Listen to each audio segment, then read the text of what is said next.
Now that, my friends, is what you call a tactical evisceration. Chelsea go to Etihad and come away with a 3-1 loss. Let's get into it. And blue is the colour.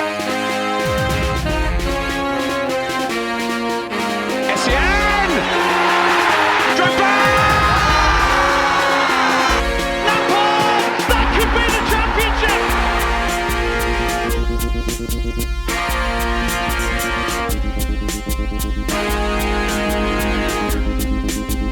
Greetings, welcome back to Couch Critic with me, Dennis P. And before we get any further into this video, I do need you to do me a favor. Hit the like button, hit the subscribe button, hit the bell notification button. I realize I haven't been doing videos the last little while. Mad busy with real life stuff, and it's kind of inhibited my opportunities to get in front of the camera and give you guys my reviews, but trying to get as many in as I can. But I need to see that you guys are appreciating what it is that we're doing here. And, you know, hit the like button. It's very easy to do. Hit the subscribe button, hit the bell notification button to keep up with the latest and the newest. This game in particular against Man City at the Etihad was one that exposed a lot of flaws within the system that Enzo Maresca is deploying currently at Chelsea. Now I'm going to speak specifically about Chelsea in press sequences, rest defense, ability to control the midfield, and of course tactically switch to mitigate what Man City were doing well in the first half. But I think overall the problems are the principles within Maresca's system right now. It's very easy to, you know, see that we change our shapes, we variate the tactics a fair bit, but the principles remain the same. So no matter what shapes we occupy, no matter what shapes we take up on the pitch, the principles of the system are the same. And I think that that's what teams have come to grips with and understood, and it's why we're getting exposed, you know, in time and time again. And unfortunately, this game against Man City perfectly illustrates what I mean, especially when you consider what we're doing in the press sequences. Obviously, Chelsea like to press 4-4-2 with Nico Jackson and Cole Palmer spearheading the first wave.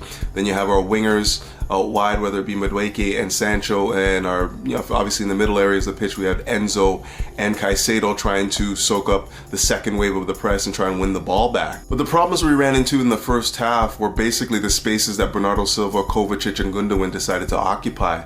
Obviously, Chelsea were in that mid-block 4-4-2 and did not want to engage them too deep to open up spaces to exploit.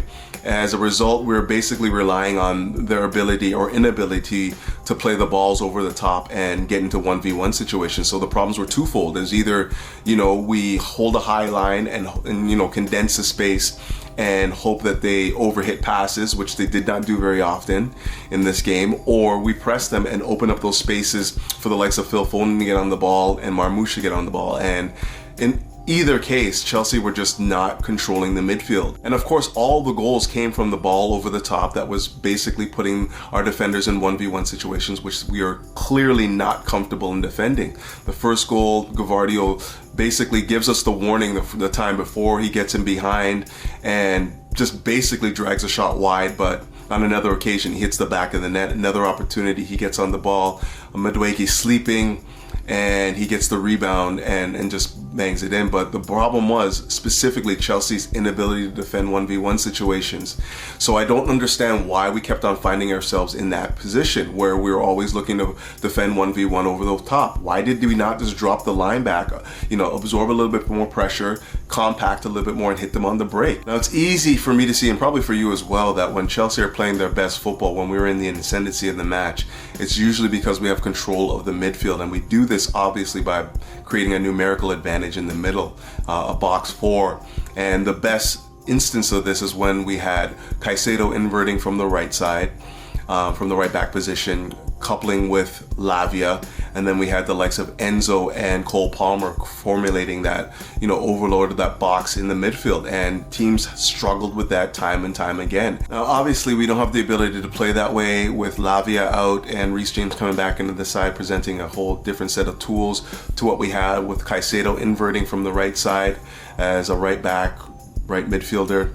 And, you know, it's basically taking away our ability to control games from the midfield, taking away our numeric advantage, our strength in the team. And, you know, the the fallback is now, what is our system? What are we trying to do? What are the principles within the system where, we're basically just holding shape, soaking up pressure and not really looking to aggressively press teams because we just don't have the ability to win the ball anymore. So this is where I start questioning the principles within the system, and where I start asking myself why we have such a rigid setup, why we have such a rigid way of playing. Yes, of course we can vary the shapes and whatnot, but the principles are exactly the same. We're playing a high line with players that are not very good at playing 1v1. We're not pressing teams, and we're not looking to, basically overload the middle areas of the pitch anymore just because we don't want to open up spaces for them to exploit. But at the same time, we're playing a high line and allowing them for them to play the balls over the top, where we're very, very poor. And this is where I question Maresca. Like, why are we not varying our tactics to suit the personnel that we have? Why are we still resorting to the same tactics that, obviously throughout the first half and into the second half, we're proving to be our undoing time and time again, and we're not changing it? There's an interesting stat that came out before the Christmas period where Chelsea were one of the more intense teams, very aggressive in the press, and were very successful at it. And obviously that has dropped off over the Christmas period, and rightfully so. Like, we weren't really rotating the squad well enough to give fresh legs a chance to come in and continue that same sort of like aggressive play. And as a result, the players that were playing got jaded and were unable to press as effectively as they were in the beginning parts of the season. Couple that with the amount of injuries that we've had to key players in key areas, you can understand that, we're not necessarily playing with the same sort of intensity that we were before. And if you can't train in training sessions, if you can't play with that intensity, you can't obviously force decisions from the manager because, that intensity level has to drop because we just don't have the numbers. If we lose somebody else, we lose the ability to play the game effectively. But ultimately, the intensity that you need to win in the Premier League is just not there. If we can't have intense training sessions where guys are being asked to basically kill a lion to get into the starting 11, and we have to down tools because we have players coming back from injury, you can understand why the intensity in the matches just aren't there anymore. We just can't afford to play that way. Obviously, coming up with a game plan to, mitigate what Man City are doing well is very difficult. They're a very, very good team, well drilled, understand what they're doing.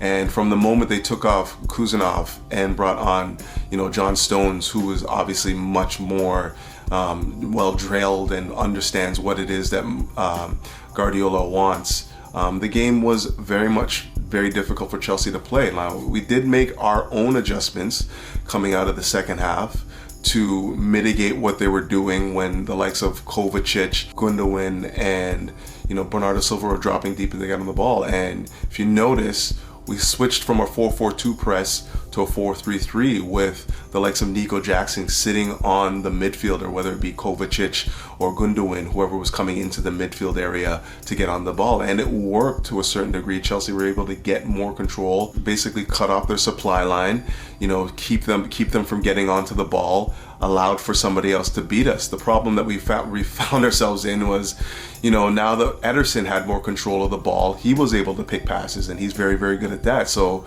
as soon as we took away the supply line in the first wave of their build-up phase, the likes of Gundogan and obviously Kovacic, it was Ederson who was left open to pick passes deep. And most of the goals that were scored, or the chances that they created in the second half, were basically direct balls in behind from Ederson to the likes of Erling Haaland. So while we did see a tactical switch in the second half that led to us having a little bit more control in the game, and obviously show that we are basically counteracting what Man City were doing well in the first half, the problem that I still run into is that the principles of our system remain the same, and Man City had no problems with playing those balls over the top and getting into 1v1 situations against defenders that aren't very good at it. And it's this tactical switch that I wanted to see. I wanted to see Chelsea drop a little bit deeper, take away the threat of the 1v1 situations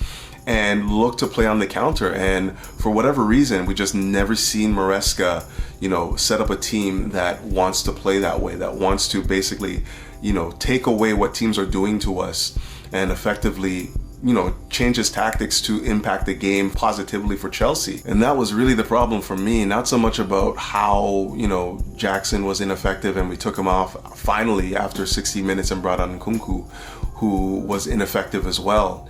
It wasn't really that. It was just the fact that we did not bring forth a game plan that was conducive to, Crystal having an impact. There's more than one way to have an impact on the game and, to variate your tactics to suit the personnel on the pitch. I mean, like, for the most part, I feel like everyone just thinks that 1 + 1 = 2 and does not look to the multiple equations that can also equal to 2, like 4 - 2 = 2 or whatever. We just don't have enough variation in how we want to play to get the same outcome. And, when you're talking about playing Nico Jackson, or you're playing, Christopher Nkunku, there has to be a different way of playing. There has to be a different way of playing, and you have to be able to exalt the strengths of Christopher Nkunku in order to get the best out of us. I just can't be convinced that we cannot figure out a way of playing with Christopher Nkunku in the side. I just can't believe that, like, our system and our setup is just so rigid that we cannot find another way to play that suits and complements the skill set that he has, because ultimately I think that this guy's a fantastic goal scorer. I think that if you use him effectively, he will score goals for you. And for whatever reason, we refuse to come up with another way of playing, another equation that equals to the same results. And I mean, that is strictly on the manager. I understand he's very new to the system, very new to the players. We're basically, 8 months into his reign, and we're still trying to really solidify the principles and whatnot, but you have to basically dictate your tactics to the personnel that you have on the pitch. And if you don't have the ability to play a certain way, if you can't press effectively because you don't have the personnel that are effective pressers, then you have to find another way to play. You don't just give up on the game and sacrifice moments in the game to suit the tactics that you're employing at the time. I just don't believe that. You have to find another way to play that suits the personnel, and we've just been failing at doing that time and time again. But I'm gonna wrap it up there, guys. I thought that if I would have taken a day to do this match review, that my temper would have returned to a little bit more of an even keel, but I'm just still pissed off. I'm really pissed off at the tactical approach to this game. I'm pissed off that this manager still has not implemented a plan B that is conducive to the players that we have in the squad. I'm pissed off that he continues to, stick to the same principles, even though we don't have the quality on the pitch to execute the game plan effectively. And with the likes of this high line and the lack of 1v1 defenders, all of this stuff is leading to our undoing, and we're not switching our tactics to basically impact the game positively. We're not taking away the balls over the top that we saw repeatedly over and over and over again in the first half, and then again in the second half, and it's led to our demise. And we have to be able to variate our tactics, our principles, and still have an impact, a foothold in the match, and we just haven't been able to do that for a number of reasons. Take away the Wolves game where we basically just barely got by, and you can see Chelsea in a 7-game run of games, seven game stretch where we haven't played very good football for a number of reasons. Injuries being one, fatigue being another, a lack of variation in our game plan being another. And until we can really come to grips with all of these things and address them in a real way, we're just going to continue to spiral down the table. But I'm going to wrap it up there. Keep the blue flag flying high, and up the Chelsea. Peace.